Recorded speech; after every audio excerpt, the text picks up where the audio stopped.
Hello and welcome. Today, we're talking about something that sounds like it's straight out of science fiction, but is getting closer to reality every single day: a hydrogen-powered hypersonic jet. This technology could literally shrink our planet. We're in the middle of a new aerospace race, and we're going to cover all the latest developments, so if that sounds like your kind of thing, please make sure you subscribe to the channel. All right, let's get into what might just be the future of flight. Okay, just for a second, I want you to imagine a world where those really long 20-hour flights are just a thing of the past. You know, something we tell our kids about, like dial-up internet. This dream of traveling incredibly fast, it's not just a fantasy anymore. It is quickly becoming a real engineering challenge that people are solving right now. So let's take one of the most classic long-haul routes you can think of, a trip that today takes about 7, maybe 8 hours. Basically, you spend an entire workday just sitting in a plane. But what if? What if you could have breakfast in London and then, a second breakfast in New York? That's the promise. 90 minutes. Yeah, you heard that right. That is less time than it takes to watch most movies these days. The amount of time you might spend on a commuter train could soon be enough to cross an entire ocean. It's a mind-boggling change. Okay, let's push that idea even further. What about one of the longest, most grueling commercial flights possible? I'm talking about that day-long journey from the heart of Europe all the way down to Australia. 4 hours. That is the goal. Now, to make that happen, we are talking about flying at speeds over 6,000 kilometers per hour. This is what we call the realm of hypersonic travel. And all that really means is flying at more than 5 times the speed of sound, or Mach 5. So the big question is, who's actually turning this dream into real hardware? Well, one of the major players in this race is a company called Destinus. They're a Swiss aerospace startup founded back in 2021 by serial entrepreneur Mikhail Kokorich. And honestly, in just a few short years, they've made some really incredible progress. And the speed they're developing at is, well, it's remarkable. They were founded in 2021, and by 2022, they already had their first prototype, called Eiger, up in the air. Just a year after that, they pulled the wraps off Destinus 3 at the Paris Air Show. And now they're getting ready for the next huge steps. First subsonic, and then supersonic flights powered by hydrogen, all scheduled within the next year. That is a seriously aggressive timeline. So all of this raises a massive question. Flying at 5 times the speed of sound creates an unimaginable amount of heat and stress on an aircraft. So how is it even possible to build an engine that can handle those conditions without, melting? Well, the secret lies in their choice of fuel. Here's the fundamental problem that everyone's trying to solve. The standard turbojet engines we have on today's airliners, they pretty much hit a thermal wall once you get above Mach 2. See, as the plane goes faster, the air being rammed into the engine gets so hot from compression that the engine's performance just completely collapses. Breaking through this heat barrier is the absolute key to making hypersonic flight work. And the solution they've come up with is, actually, it's incredibly clever. They're using liquid hydrogen, and it does 2 jobs at once.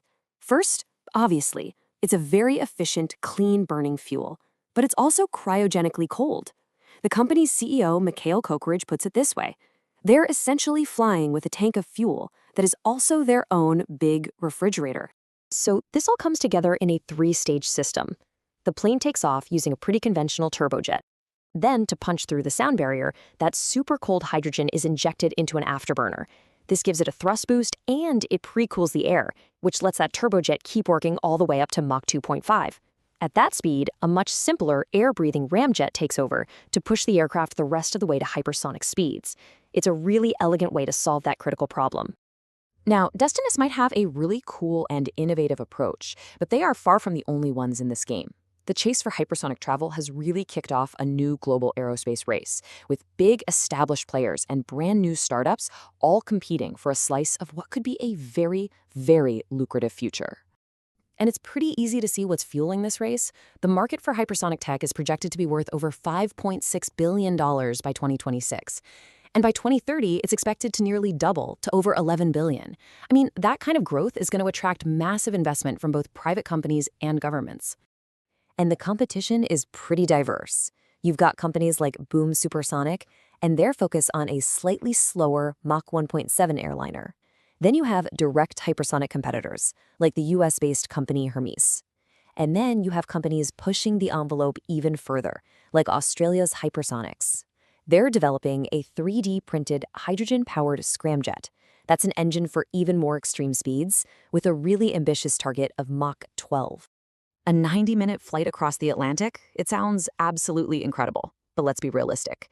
Between these early prototypes and a sky full of hypersonic jets, there are some truly monumental challenges that have to be overcome. As JFK once said about a different kind of ambitious flight, they're doing this not because it is easy, but because it is hard.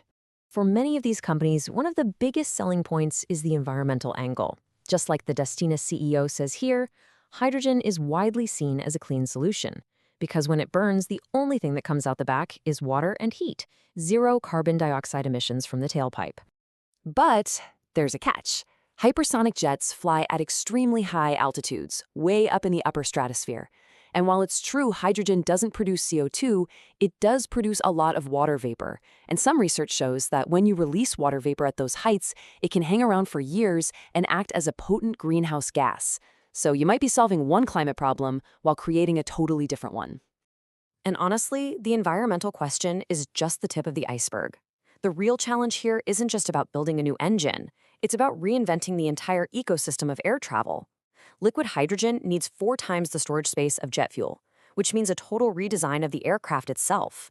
And maybe even more daunting, every major airport on the planet would need to be rebuilt to handle this stuff. Each one of those problems is a multi-billion-dollar challenge on its own. So this really brings us to a fascinating crossroads. On one hand, the technology is moving forward at an incredible speed, and it's promising a future of impossibly fast, globe-spanning travel. But on the other hand, the technical, financial, and environmental costs are absolutely staggering. Which leaves us with the ultimate question, is this the inevitable next step for aviation? Or is it a dream that will simply prove too difficult and way too costly to ever achieve? Well, the race to Mach 5 is really just getting started, and you can be sure we'll be following it closely. If you found this useful, a like and a subscription to Global War Watch Network would be absolutely fantastic. We'd love to know what you think, so leave your thoughts in the comments below, and you can find our social media links in the description. Thanks so much for your time.